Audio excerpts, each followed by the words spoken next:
The world is changing at breathtaking speeds, with trends and fads popping up and passing away at breakneck pace.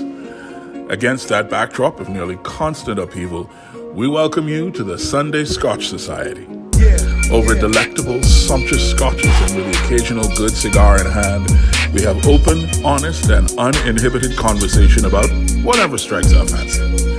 Whether it's the critical issue of the day or a deep dive down the rabbit hole, we take it all seriously while having a good time. Join us for a stiff drink and a great conversation. Good afternoon and welcome back to the Sunday Scotch Society. My name is Kyle Quincy, and there's a bunch of other stuff in the middle there, Parker. And I know that you who have joined us are excited about the journey that we're taking into the realm of malted barley and all of the wonderful things that surround it, including spring water and peat moss and all of these other wonderful things.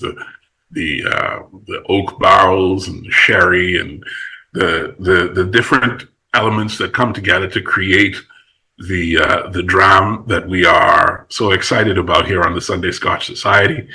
And as usual, I'm excited to have my partner in crime with me, and I will now cease talking so that he may do the thing that he usually does. Good afternoon, dear listener. You might tell them, even though they know, who you are. Yes, I am and remain Matthew Kelly, your indomitable co-host. Indeed. And as is usual here on the Sunday Scotch Society, today we will be engaging in interesting and fascinating conversation. But usually we are together when we record, but today we have a special circumstance. And as such, that means that we are not necessarily sharing the same dram as we would usually be doing. And so today I am incredibly excited to find out what you're drinking, Matthew, and then I can tell you what I'm drinking, and we can introduce our very special guest and find out what they're drinking, and then we can do the thing. Yes, so I have the Aberfeldy 12. It is a single malt Scotch from the Highlands, and I am quite looking forward to that noise. Yes, indeed. The infamous noise. I myself am drinking the Glenrothes 12 from the Solera line of the Glenrothes scotches. What that means is it's aged in sherry oak, and it is. I confess that we have sipped this dram on the show once before, and I could not wait to sip it again. And I thought that given the provenance of this particular Scotch, and given our guest today and his associations, I thought this would be an appropriate Scotch to drink in the company of one Reid Parker, who I will describe as the Macallan Scotch expert for the Caribbean and Latin American region. That might be giving him more territory than he would claim for himself. But I've known Reid for a short while now, and he is a brilliant and incredibly knowledgeable and very engaging Scotch professional. And I'm really excited to have him join us today on the Sunday Scotch Society. Reid Parker, welcome. Thank you. That's quite a warm welcome. Happy to be here. Myself, I am drinking the Macallan Sherry Oak 18 today. It's definitely not my everyday dram, but today being on the show, I figured it was a good occasion to treat myself. I agree. That's why I'm drinking the Glenrothes. It's not one that I can afford to drink every day, but since special occasions and all that, Absolutely. Mm-hmm. Absolutely. Reed, would you to get us started before we take the first sip, which is our usual tradition, would you tell us a little bit about your work experience and who you are, just so that folks get a sense of who you are as we begin the conversation? Yeah, I'd love to. Work experience, you could say I've been in the industry since I was 13, and I was dishwashing at a golf course so I could pay for my membership. And, I worked in the kitchen for quite a while, actually, up until about 21. And I loved it back there. I loved the creative side to it. I loved the flavors. I loved piecing dishes together. And it wasn't until the front of house ended up being short one day, and they said, "Hey, Reed, you're a good-looking guy. Come out here." And I remember being in front of the bar. Of course, I was scared, but there was just this adrenaline rush. And I remember at the end of it, I couldn't have been happier. And I think that was my last shift in the kitchen. Ever since then, I've been front of house. Throughout my career, I've done a lot behind the bar, a little bit in front as well. I've done a lot of management, part owner as well. But my overall love and passion is for spirits, all spirits as well. Yes, I do represent the Macallan, but I love all spirits. I love the industry as a whole. I love the everything from the busser to the server to the bartender. This is my passion, and I couldn't imagine being in anything else. Excellent. And I'm not. I don't want to speak out of turn, but the company that you work for right now is Edrington. That's correct. Yeah. And I've said a bit about Edrington on the show over the last couple of weeks, but could you just tell us a little bit about Edrington and your role in the company? Yeah, absolutely. So Edrington has a pretty awesome portfolio. Scotch is the main focus. We have the Macallan, the Naked Malt, Famous Grouse, Glen Ross, Highland Park. We have a few others as well. We have Wyoming whiskey, which is a fantastic new dram. I can't say enough about it. If you like a really good bourbon, I can't say enough about it. We also have number 3 gin, Brugal rum. So we have quite an extensive portfolio. The company itself is phenomenal. I can't say that I've ever worked for such a good company. They really take care of their employees. I feel like I'm part of their family, so I'm really appreciative for my role with them. What I do in particular is I am the Caribbean brand specialist for the Macallan. I do cover the other portfolios, but I am majority Macallan. Essentially, I go around, I enhance the education. I make sure there's good brand presence for the Macallan. I host a lot of events, and I get to drink whiskey in hot weather around the Caribbean. It's a tough life. But somebody's got to do it, right? I've got to be that guy, Somebody's got to do it. You're right. Yeah. So the tradition on the show, Reed, is that after the introductions, we take our first sip. So I'm going to uncork my bottle of Glen Ross, and Matthew will do his wonderful Aberfeldy, and I encourage you to open up that gorgeous Sherry Oak 18. Oh, I'd love to. Yeah. So here we go.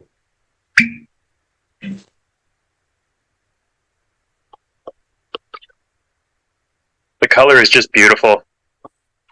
Absolutely beautiful. So you have already begun how we usually do it. So tell us about the experience of having poured the Macallan Sherry Oak 18.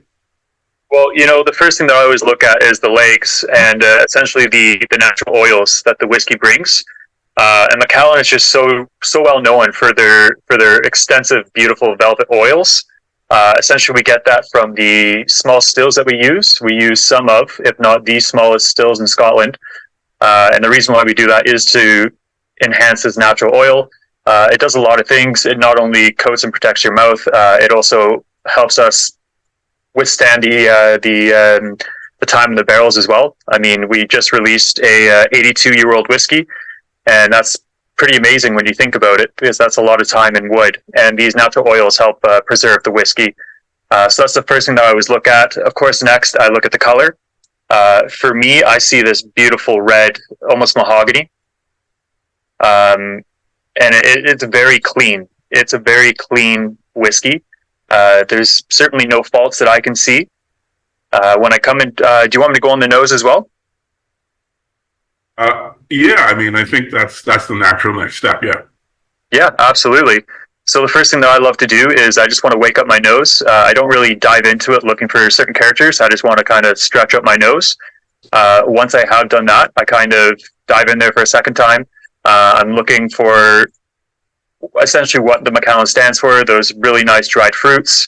The sherry cask, of course, I don't like to use personal references when I do my tastings, but I think everybody knows what a fresh oatmeal raisin cookie is. I get a lot of that. I definitely get some ginger, and of course that beautiful mature oak.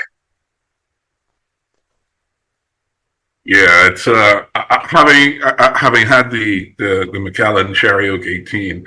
I agree with your description of the nose. Certainly, for me, if I'm casting my mind back accurately, I also as you say, you know, personal descriptors are personal, but I also remember getting almost an almond kind of nuttiness in the nose as well. Yeah, absolutely. I could definitely see that. I could also say maybe a little bit of dark chocolate. Yeah. And you know, every nose is different. It's of course the key notes are always going to be there for everybody, but everybody's going to pick up, you know, a thing here or there, something that kind of sits well with them, you know. Yeah.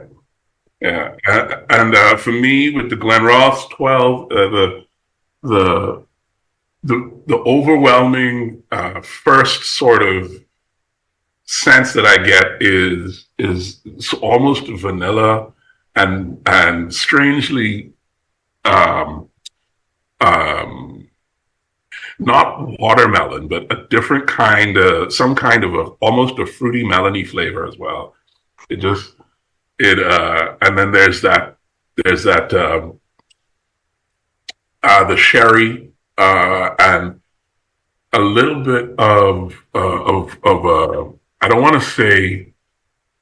Are you familiar with treacle? The Irish fruitcake type thing. It's a British fruitcake that has a bunch of different fruits mixed together with brown sugar and some other ingredients, and I think that's kind of the overall sense that I get from the nose of the Glenrothes 12. It's one of the most bewitching aromas that I've had in a good Scotch. Beautiful. Yeah, Matthew. Well, getting a bit of cinnamon. Not much citrus there, and I think also maybe not nutty, but maybe a little more woody, like a soft, freshly shaved wood, maybe. Interesting. Yeah, that's all I got for now. Yeah. And of course, as it opens up in the, I'm presuming that you are using those tulip glasses that you have. So as it opens up, I'm sure that the nose and the aromas will mature as we taste, and so on and so forth. The next step, of course, is the most important when it comes to Scotch, and that's sipping. Now, as a professional reed, somebody who drinks Scotch for a living, and I'm telling you that is an enviable job. What do you have to teach us, or tell us, or guide us? What guidance do you have to give us on sipping a Scotch? Absolutely. Just like I said, how I'm stretching up my nose. I want to warm up my mouth as well. And by doing so, I take a really small sip, and I just let it coat my mouth. I'm not saying swirl by any means, but I just let the natural oils kind of coat my mouth, almost protect it. And then once I do that, I'm not exactly diving into it, looking for certain characters.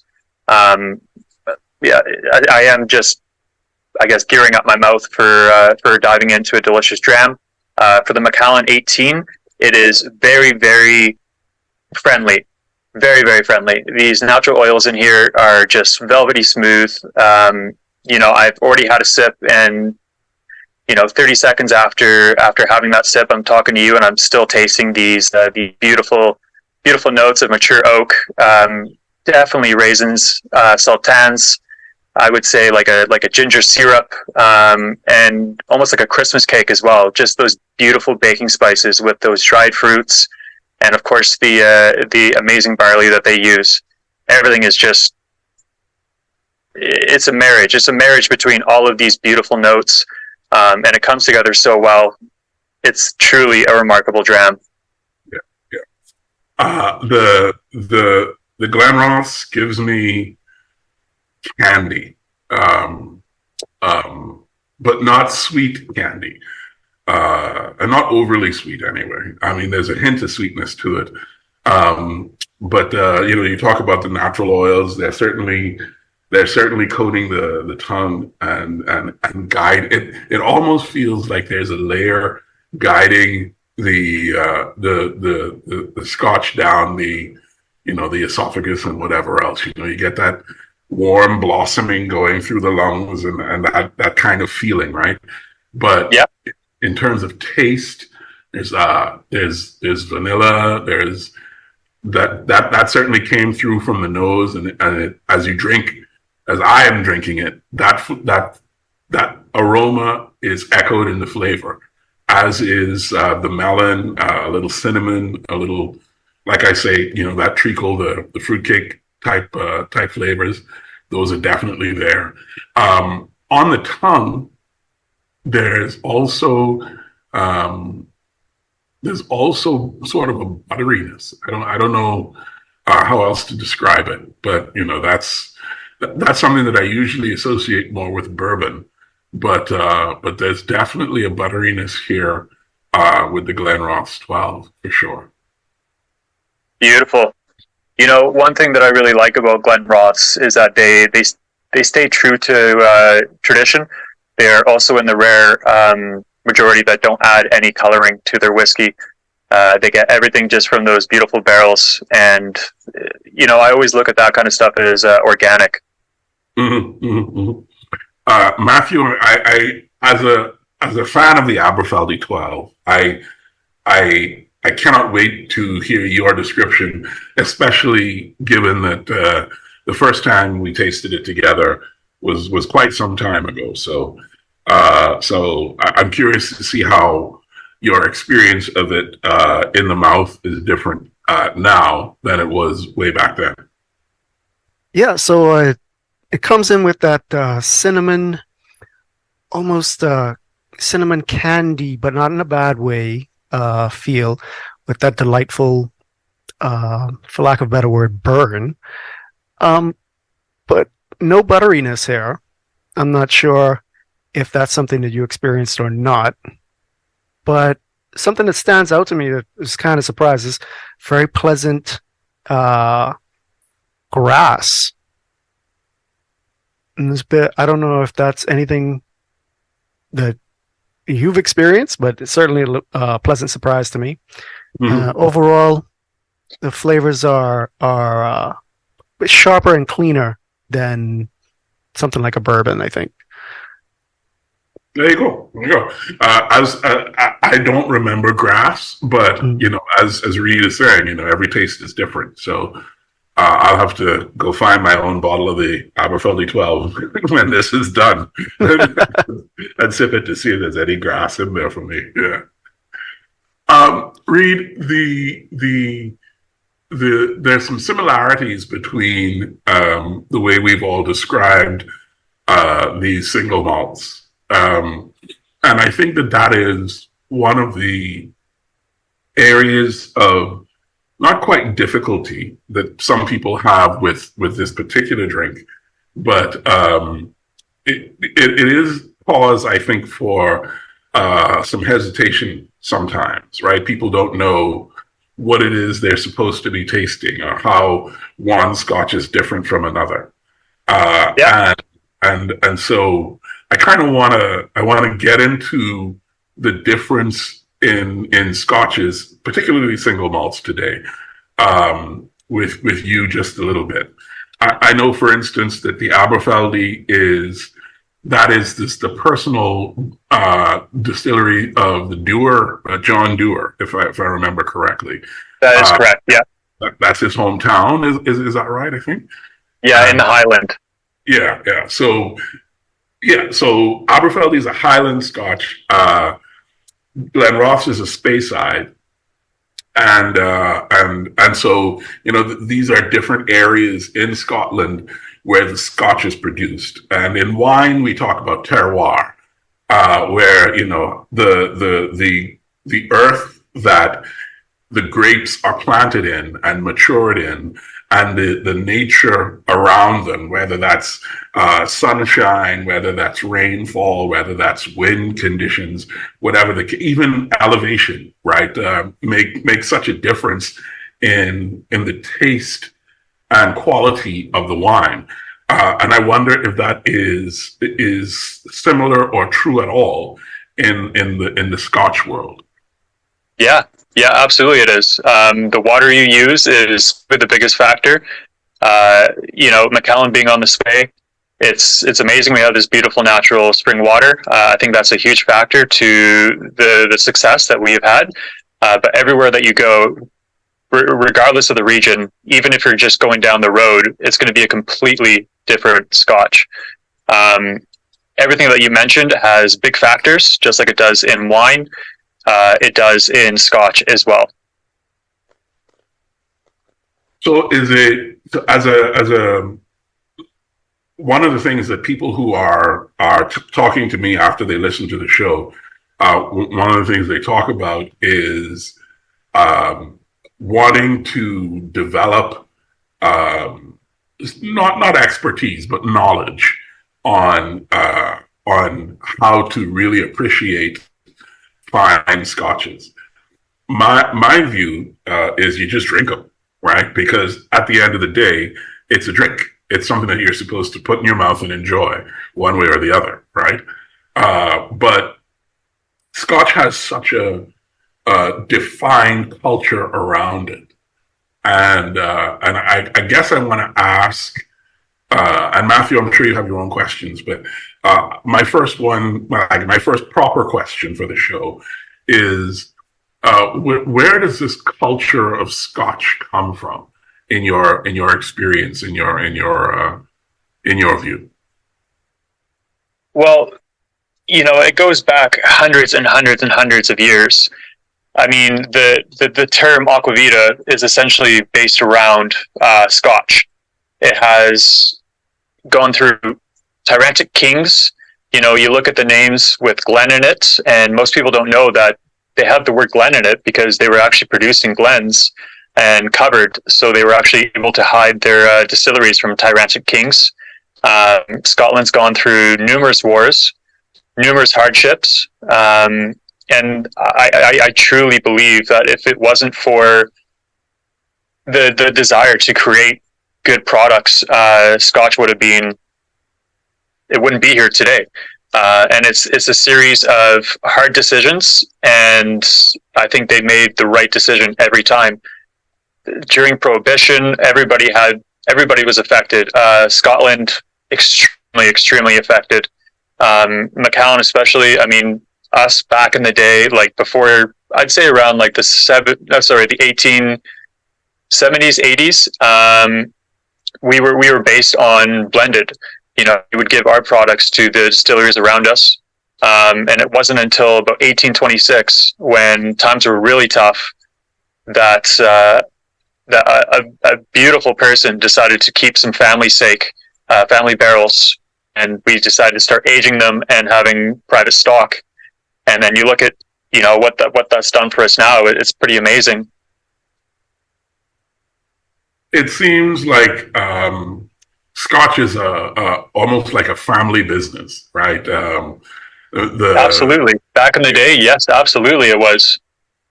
and is that it's almost like, like how craft beers are. There's such a culture around protecting the brew, protecting the recipe, protecting the ingredients. I won't tell you what hops I use, and even if you know what hops I use, you don't know how I use them, et cetera, et cetera. In Mm-hmm. Scotch, everybody has, as you say, it's the spring water from the spey or whatever the case may be. But are there is there a competition almost in terms of protecting brew recipes? I wouldn't say so. I think some of the smaller distilleries maybe a little bit, but the big distilleries were pretty open about what we do because it's all essentially the same methods, the same grains. There might be a difference in weights, stuff like that, but Mm-hmm. nobody is hiding what they're doing. In fact, we're not allowed to hide what we do. If you go to the Macallan Distillery, there's actually this beautiful thick glass around all of our stills, so everybody can just look in and see exactly how we do it. Um, Mm-hmm. I mean, I think that the Scotch Society is very close knit. We all kind of have each other's backs. It's an amazing story. I mean, the first documented Scotch was back in 1494. That's pretty unbelievable, honestly. 1494. Wow. Okay. Yeah, yeah, That's old. That's old. Yeah. I know. Um, so then, and I guess this goes back to my original question is for the drinker, especially someone who's a neophyte who's just trying to get into it. Um, how do you tell the difference, and and how do you tell whether the differences mean anything to you? I think that all comes down to personal preference. You know, when it comes to Scotch, there's so many different avenues. You can do smoky, you can do peaty, you can do sherry casked. They're trying so many different casks right now, and all of it is super unique and super beautiful. So it's really what's, I guess, catching your heart. When it comes to, I guess, picking up certain notes and differences from distillery to distillery, that comes with time. The one thing that I did actually, I used to work at this amazing cocktail lounge called Veneto in Victoria, British Columbia, Canada, and there was four of us that reopened it, rebranded. None of the same staff stayed, and we went in there and we did an amazing job. We actually ended up winning Cocktail Bar of the Year from Yam Magazine in our first year. I was the new guy there, and I don't mean that as in when I started, but new to their level of expertise. And I remember having a dram with one of my colleagues, Ryan Simpson, one of my best friends now. I can't say enough about him. And I see him writing in this book, and I look at him. And I'm like, "What are you writing down?"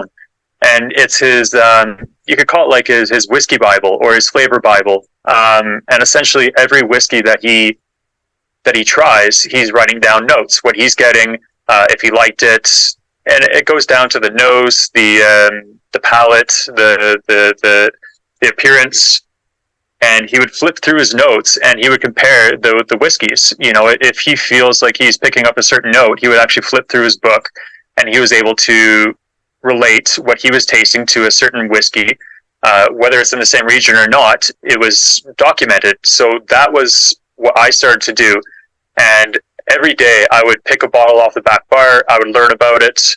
And then when I didn't have enough bottles on the back bar, I would pick one on the internet and I would learn about it until I had essentially an understanding of what the casks mean, the regions, the different types of oak. And I ended up, I guess, having such an appreciation for the craftsmanship and the characters that come with each Scotch from each region. So I guess the advice that I would give is try whiskey from different regions, start there, and document everything. Go through your documents, pinpoint what these notes mean to you, and you can find your ideal whiskey eventually. And that is definitely my advice to anybody that wants to actually get into whiskey and have, I guess, more of an understanding to it. True. Matthew, I apologize. I've been monopolizing the questioning. So I'll step aside. I'm enjoying sitting back and just listening at this point. I do have one simple comment.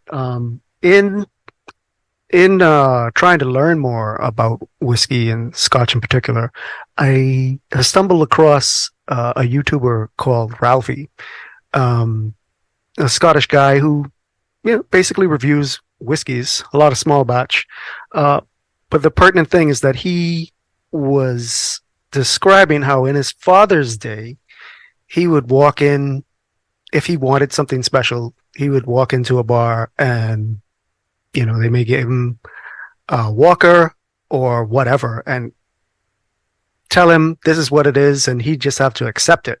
But now there's just this access that the average man just didn't have before to all of these quality scotches. And I thought that's, very fascinating. Very similar to how the craft beer industry has taken off as well. Yeah, absolutely. I mean, of course, the internet is just nothing but knowledge on every dram that you can find. There's so many small distilleries opening up, and that's worldwide. That's not just Scotland. And I think it's all amazing. I know I already said it, but people are trying some really unique things, and a lot of it is just super unusual and very enticing to me, like very, very exciting for me, and I just want to try everything, honestly. Mm-hmm. Mm-hmm. So okay, so I want to do a bit of service journalism here, right? There are some very basic sort of taste qualifiers that are associated with Scotch. Things like a Highland Scotch, or a Speyside single malt, or a heavily peated Scotch, for instance. Yeah. So can you maybe take us through what these signifiers mean and how they should be interpreted as far as what they would taste like? Yeah. Every region has their own unique characters. I can start off with the Highlands. I always think of them as very full, rich. I would say cereal. Definitely lighter, a little bit drier, fruitier. The Eastern Highlands are a little bit more fruity than the Western. They're all very easy to drink. When you think of Islay, you think of the amazing peat and smoke, and I really do enjoy a good peaty dram.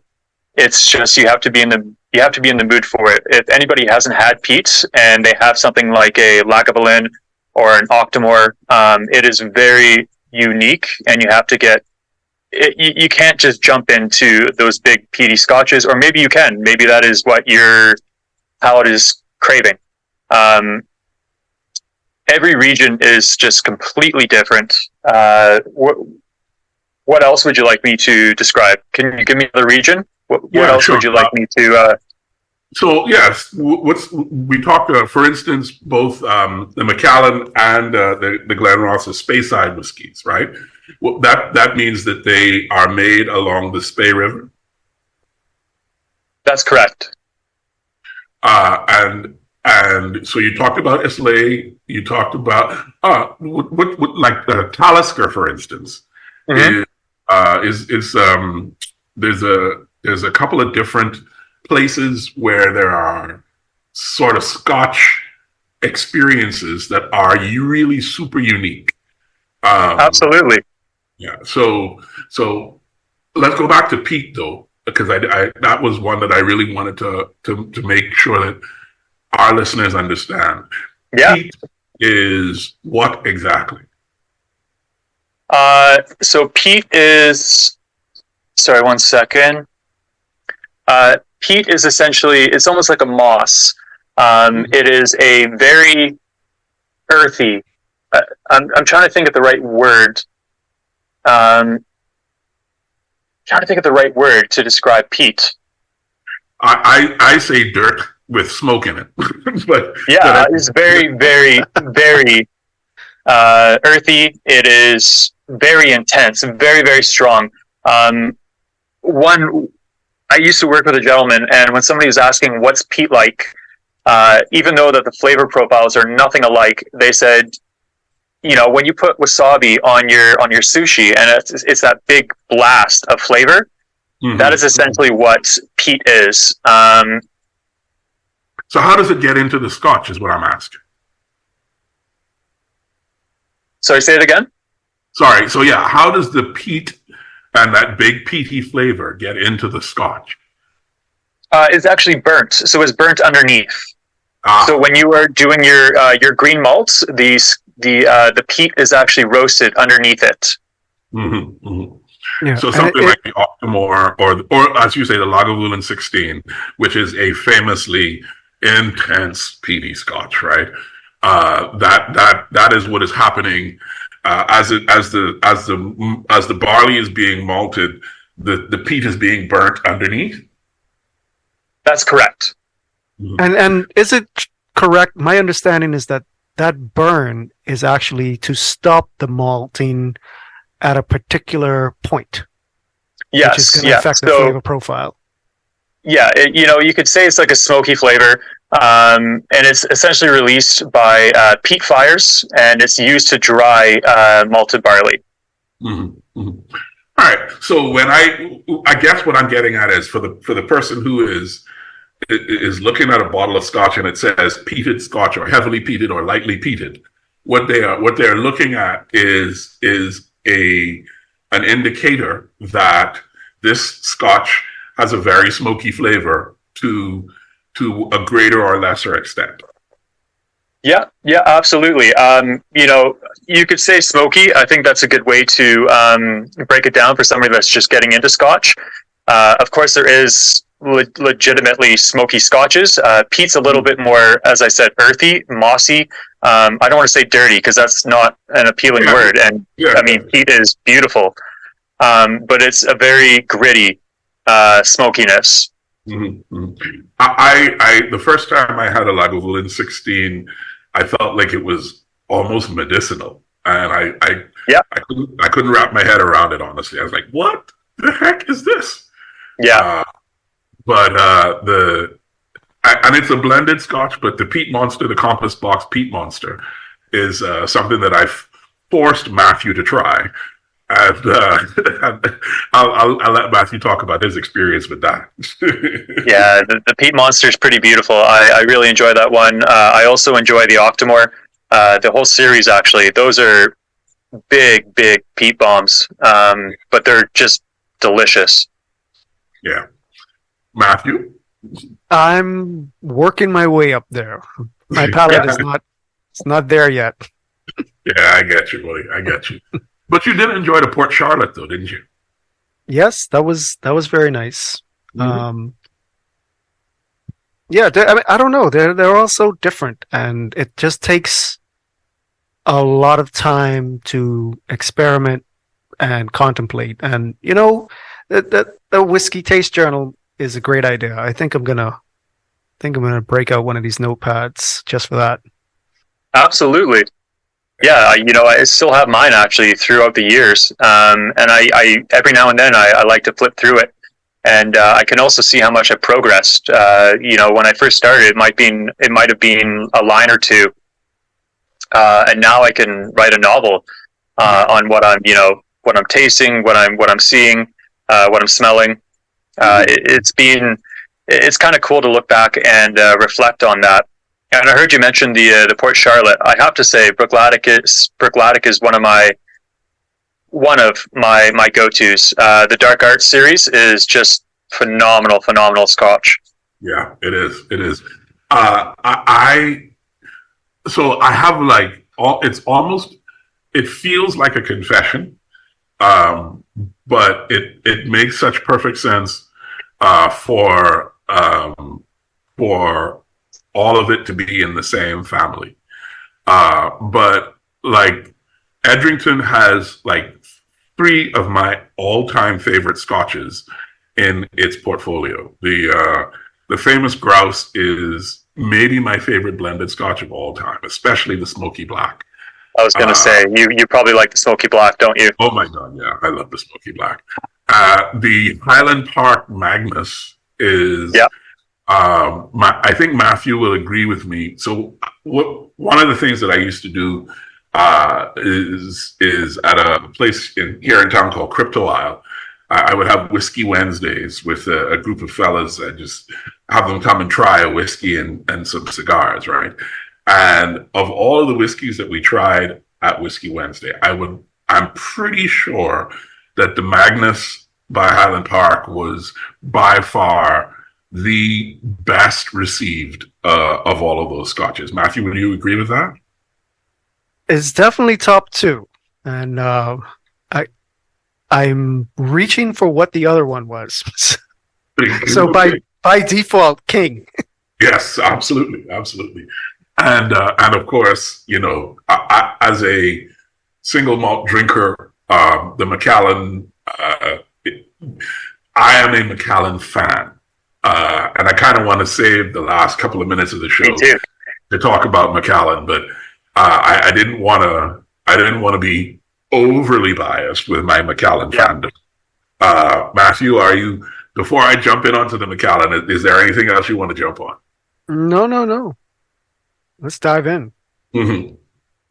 Good. Oh, wait. I just had another sip of my Glen Ross, and as we've been talking and I've been sipping, the vanilla notes have kind of blossomed out into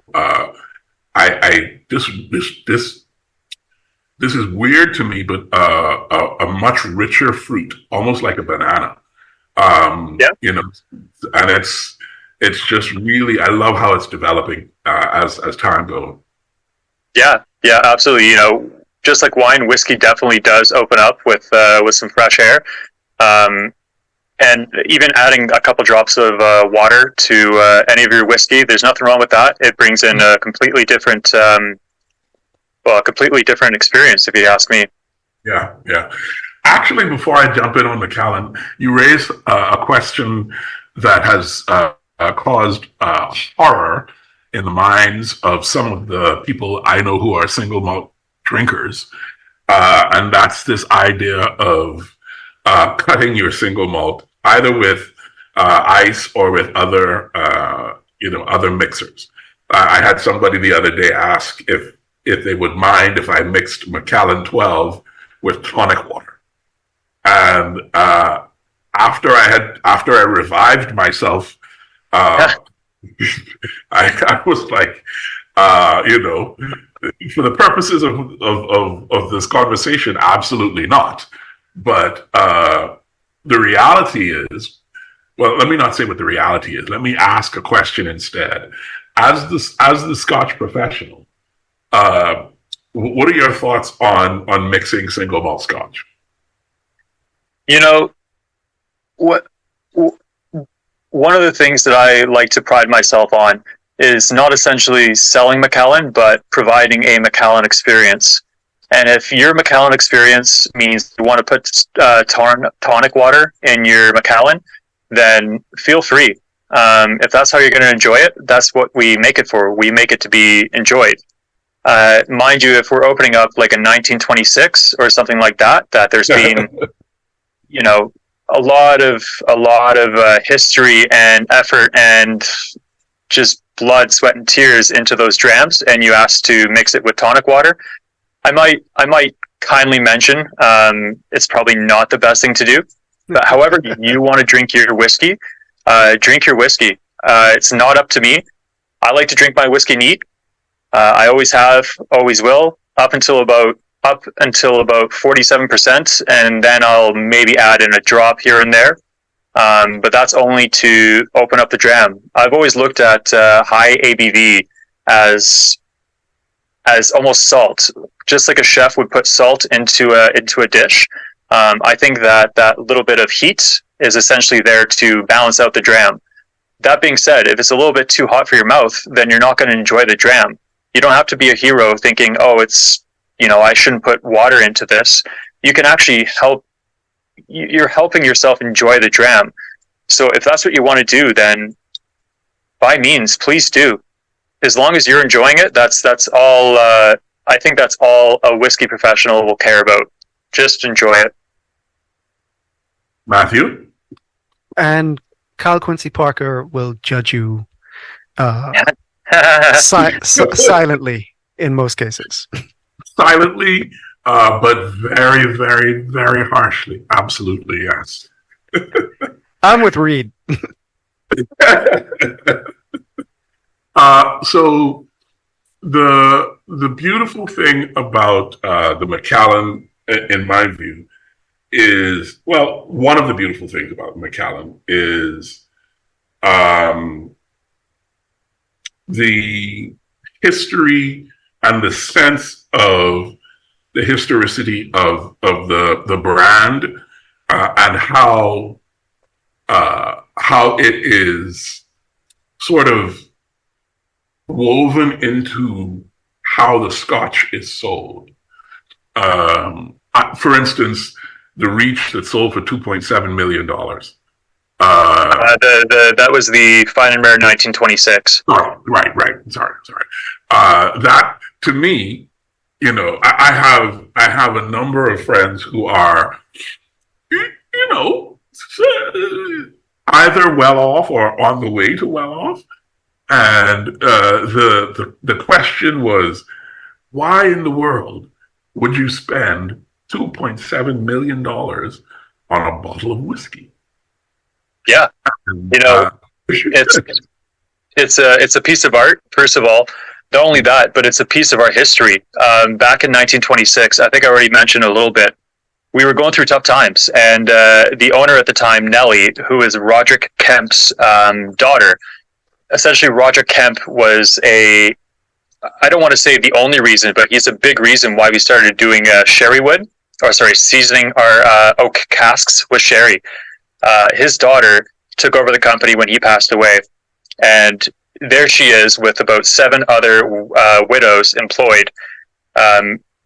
All their husbands, unfortunately, didn't make it through the war, and she had a choice. She wasn't able to sell blended at the time because of prohibition, and she could either sell the company or she could start stockpiling, having family reserve. And I think it's these small decisions throughout the Macallan history that have made it into what it is today. She decided to start, saving the barrels, having that family reserve. Next thing you know, that decision sold for $2.7 million. So yes, it's a lot. I mean, it's absolutely unbelievable for a single bottle, but the history, the art, everything about it is pretty amazing. And for any monstrous whiskey collector that's able to spend that kind of money on a bottle like that, that's what they want. That is a talking piece for anybody that comes in. That is something that they can look at and just know, this is from a barrel that's over 200 years old. It is amazing, but I understand the why. Yeah.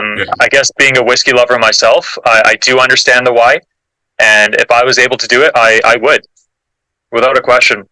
Yeah, that's the part that I'm torn by, Reed, is that if I could, a big part of me says that I would, but there's a little part of me that's like, dude, do you know what you could do with $2.7 million? I'm just, but even so. It is ever so small and vanishing, that little part of you. Yeah, you're right, man. You're right. It's the fact is that for some people, 2.7 million isn't a lot, and it's worth it to have that particular piece of history in their whiskey cabinet. Yeah, I guess. So, what makes the Macallan special, in your view? It's the number one Scotch in the world in terms of sales. Is that right? Single malt. Single malt. Yeah. Sorry. Yeah.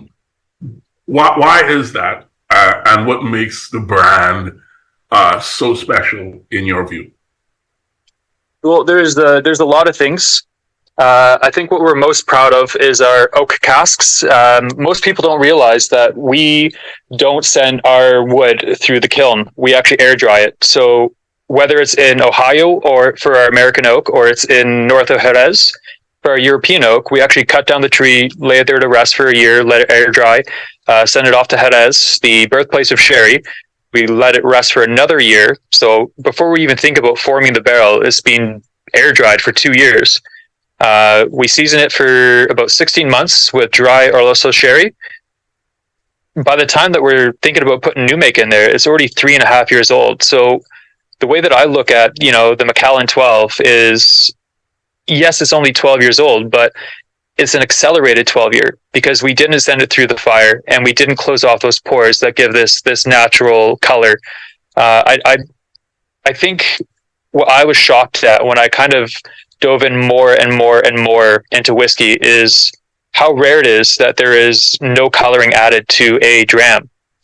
And I know I already mentioned I know I already said that's organic before, but when you think about it, you go into a grocery store and you look at one apple and then you look at an organic apple. If you're choosing the organic apple, you know why you're choosing that. And I think that's what the whiskey lovers know and love about the Macallan, is that they're choosing organic. We are 100% of our color from the barrels, 85% of the flavor from the barrels. The other 15% is just a new make spirit. It is a natural, beautiful whiskey. As far as the company goes, we're 200 years young this year. I say 200 years young because there's lots of stuff in the works. We're looking at the next 200 years. We are the leaders in minimizing our green footprint. We're taking huge steps for that. We're finding ways to lighten our bottles so we can lighten our loads in the airplane. We have a phenomenal wildlife center on our distillery. We have the largest Scottish salmon run in Scotland.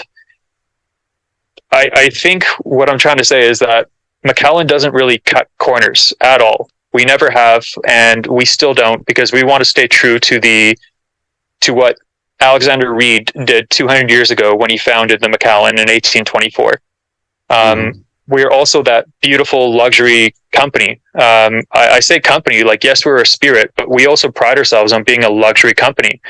And there's craftsmanship, there's hard work, and there's doing things the right way. And I think that's why Macallan is as successful as it is today.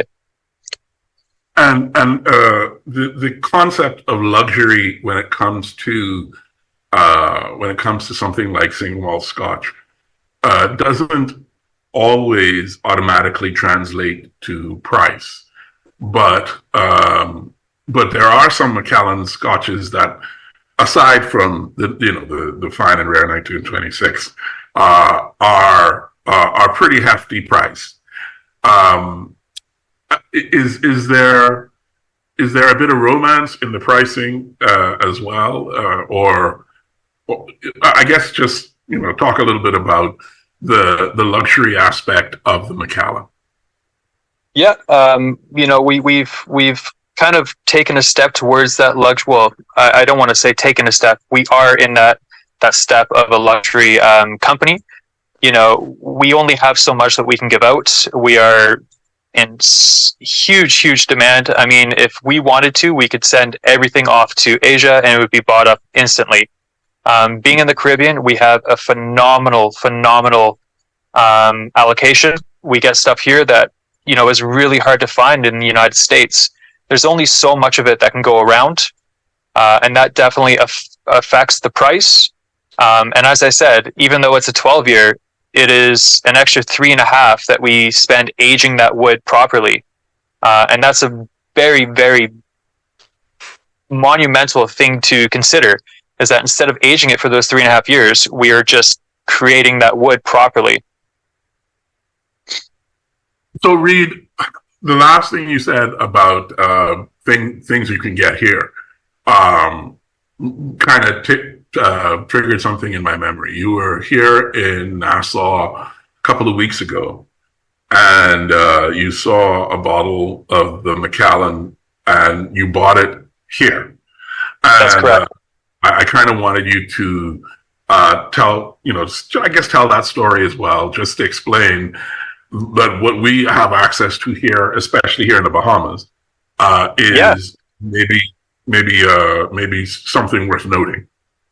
Yeah, absolutely. While I was there and I was in your awesome store, I saw the brand new Night on Earth, The Journey. The Journey is a awesome dram, great price point as well. It's essentially based off of a beautiful human being in Asia. Her name is Nini Sum. She's a phenomenal artist, photographer, and we asked her to describe to us what New Year's Eve, which is Night on Earth, means to her. And it was being around her family, having rice pudding, watching the fireworks, and seeing these beautiful lights over her town. And that's essentially what we have done, and what we have put into the bottle, the packaging, everything about it is stunning. And the first time that I've actually seen it was in the Bahamas. I think you guys got it like a week before I got there, if that. Yep. And I see this, I take photos of it, I send it back to my friends in the States, and they were so upset that I got it before them. Actually, I don't think they have it yet. So there is this level of clientele that comes to the Caribbean, whether it's on vacation or it's for work, and they can not only afford the Macallan, but they have an appreciation for the Macallan. And when they see something that they haven't seen in the States down here, it's a big desire for them to have it. Of course it is. It worked on me, and it's an easy sell for me because I work for them and I love the product. But we are very, very lucky to have such things as the M series here. We have, I believe, a bottle of the Reach in Turks and Caicos right now. Don't quote me on that. Even 3 days ago, I did a training at a beautiful restaurant here called Mykonos. Mykonos had 3 fine and rares. They had the 1940, the 91, and the 90, and the 1990. And I'd never seen that before. And when I sent photos back to America, it was the same thing. They couldn't believe that I got to see these bottles, that I was doing a proper training on them, because you won't be able to find that easily in the States. My whiskey advocate friends, they had never seen those bottles before. So when they see those down here, we are. I guess what I'm trying to say is that we're truly lucky to have the allocation that we have down here. Yeah. All right. So Matthew, we are running up against the clock.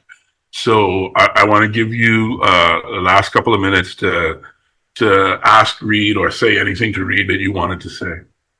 No, I'm just really happy. Thanks for coming on. Like I say, I've been just sitting here soaking up what I can, trying to age myself as what a fine whiskey in Sherry Oak. So just thanks, Reed. It's very good to meet you. Absolute pleasure. Thank you for having me on. I've really enjoyed it. I'm very passionate about this. I love talking about it. So anytime that you guys want me back, I would love to. And there's tons to talk about. Yeah, for sure.